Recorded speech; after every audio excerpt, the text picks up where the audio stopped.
Welcome to World Alert Updates. Subscribe and press the bell icon for more updates. The headlines tell a story of escalating tension, a narrative that grows more urgent with each passing day.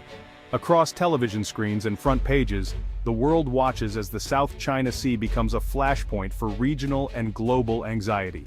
In a stark display of force, the Chinese Coast Guard blasts a Philippine supply boat with a powerful water cannon near Second Thomas Shoal, sending a clear message of dominance and control over contested waters.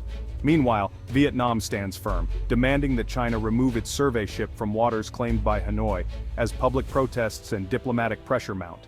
Malaysia too is drawn into the fray, scrambling fighter jets to intercept Chinese military planes that repeatedly test the boundaries of its airspace over the South China Sea.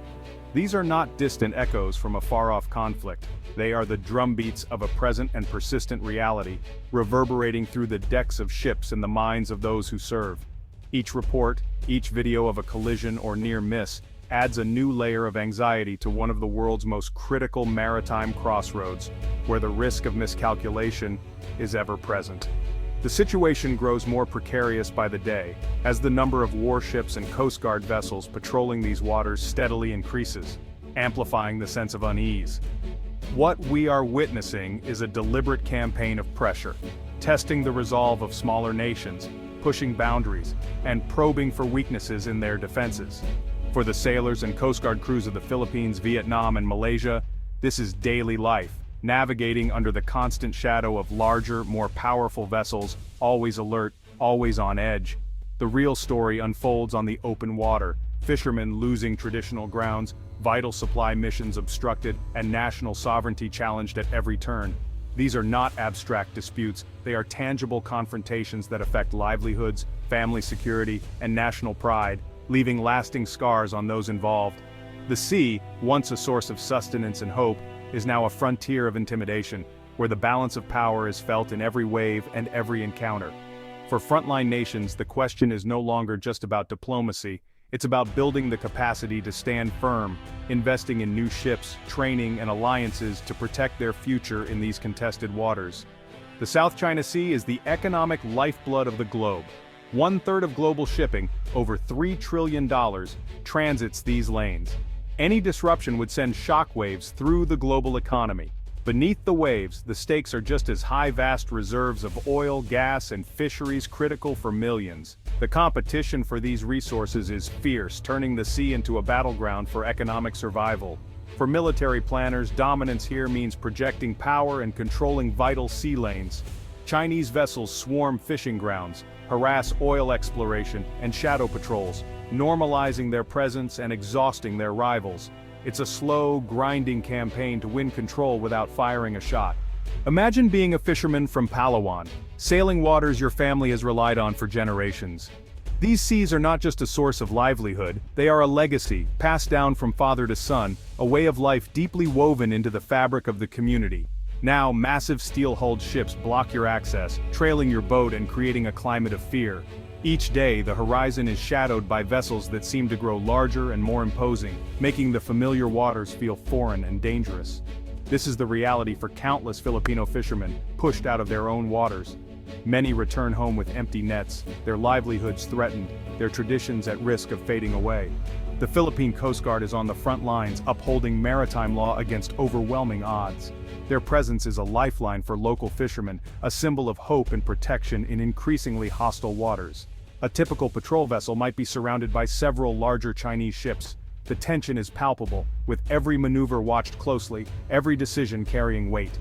We've all seen the videos. Dangerous maneuvers, blaring horns, water cannons. These encounters are not just news clips, they are daily risks faced by those defending their nation's waters. It's a war of attrition fought with pressure and intimidation, not missiles. The psychological toll is immense as every day brings new uncertainty and stress. Yet the resolve of Filipino crews remains unbroken. Their determination is a testament to the spirit of a people who refuse to be cowed even when outnumbered and outgunned. They continue to sail, document incursions, and escort supply boats to the BRP Sierra Madre. Every mission is a statement. They will not yield, no matter the odds. This struggle highlights a critical asymmetry. One side wields overwhelming force, the other relies on grit. The contrast is stark, but so is the courage on display. The guardians of the Philippines' maritime domain do all they can, but the pressure underscores a desperate need for more robust capability. Their aging equipment and limited resources are stretched thin, yet their commitment never wavers. Courage must be backed by credible strength. Only then can hope truly endure, and the nation's sovereignty be secured for generations to come. For decades, the Philippine Navy relied on hand-me-downs, old U.S. Coast Guard cutters and retired warships. Ships like the BRP Raja Humabon, a World War II-era vessel, symbolized a fundamental challenge: securing modern borders with outdated technology. Maintaining such a vintage fleet was a monumental task. Spare parts were scarce, systems obsolete, and weapons generations behind. Sailors were dedicated, but limited by their platforms. The Navy sailed into modern threats with ships from another era, a testament to ingenuity but also vulnerability. This reliance on aging hardware created strategic dependency on treaty allies. As the South China Sea grew more contested, the limitations became painfully clear. The fleet lacked modern surveillance, anti-air, and anti-submarine capabilities. The need for change was about survival, not just pride. Leaders recognized the era of relying on donated aging ships had to end. This realization marked the start of a determined journey toward credible self-defense. The turning point came with the Armed Forces of the Philippines Modernization Program. For the Navy, this was a lifeline, shifting from patching up old ships to building a new fleet. A major step, acquiring two brand new frigates from South Korea, the BRP Jose Rizal and BRP Antonio Luna. These modern warships, equipped with guided missiles and advanced sensors, were a quantum leap. For the first time, the Philippine Navy had assets on par with regional counterparts. The shift was about mindset as much as hardware: new doctrines, training, and joint exercises with allies. The strategy: smart acquisition, focusing on assets that filled critical gaps: frigates, anti-submarine helicopters, shore-based missiles. Each new piece created a layered defense, making Philippine waters more dangerous for any hostile force. This pragmatic approach laid the groundwork for the next leap forward, from a key regional partner, Japan. The modernization program was cultivating a new generation of skilled naval officers and sailors. Now, a new chapter unfolds. Japan has officially announced the transfer of a fully armed Abukuma-class destroyer escort to the Philippines, marking a significant milestone in regional security cooperation. This isn't just a decommissioned patrol boat, it's a modern, capable combatant straight from the Japan Maritime Self-Defense Force, equipped with advanced weaponry and technology. The transfer marks a truly historic moment, the very first time since World War II that Japan has provided such a powerful naval vessel to another nation, signaling a new era in defense collaboration. It's a bold statement of support, and a testament to the deepening partnership between Tokyo and Manila, reflecting growing trust and shared strategic interests.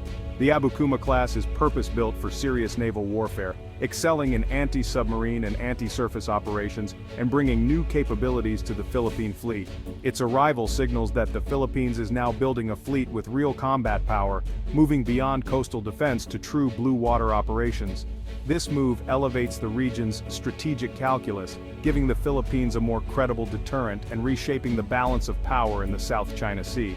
It's also symbolic of Japan's evolving role, stepping into a larger leadership position in Asia and taking a more active stance in regional security affairs. For the Philippines, it's a strong vote of confidence and a crucial step toward greater defense, self-reliance, and modernization. The transfer also strengthens the strategic triangle between Manila, Tokyo, and Washington, reinforcing alliances and collective security in the Indo-Pacific. The Abukuma's arrival is a true game-changer for Philippine naval power, ushering in a new era of maritime strength and regional influence. What does the Abukuma class bring? In short, a leap in firepower and capability. At its core, it's a submarine hunter: advanced sonar, anti-submarine rockets, and torpedoes. In a region with growing submarine threats, this is a vital tool the Philippines lacked. On the surface, it's armed with Harpoon anti-ship missiles, a 76mm main gun, and the Phalanx close-in weapon system. This layered defense makes the ship tough and resilient. Strategically, it will escort high-value assets, guard sea lanes, and serve as the centerpiece of surface action groups. Its presence alone is a powerful deterrent. For sailors, operating the Abukuma is transformative, elevating skills and doctrine. This is about building human capital and institutional knowledge. The Abukuma will serve as a floating schoolhouse for modern naval warfare. Japan's transfer of the Abukuma is a calculated move in Indo-Pacific geopolitics. It sends a direct message to Beijing: coercion in the South China Sea will not go unanswered. This is not aggression, but balancing, deterring conflict by raising the costs of hostile behavior. The move marks Japan's evolution from economic power to proactive security provider. By strengthening the Philippines, Japan also secures its own interests, ensuring freedom of navigation for its trade. The transfer strengthens the alliance network, reinforcing ties between Japan, the Philippines, and the U.S. A stronger Philippines is a better ally for both. This fosters interoperability, deeper collaboration, and a tighter web of deterrence. Ultimately, it helps stabilize the regional balance of power. A stable balance doesn't guarantee peace, but it makes large-scale conflict less likely. Diplomacy is now backed by credible strength. The Abukuma transfer is more than a military transaction, it's the embodiment of a deepening partnership. Japan and the Philippines, once adversaries, are now bound by shared values and a vision for a free Indo-Pacific. The warship is a symbol of commitment to international law and regional stability. This collaboration is a model for Southeast Asia.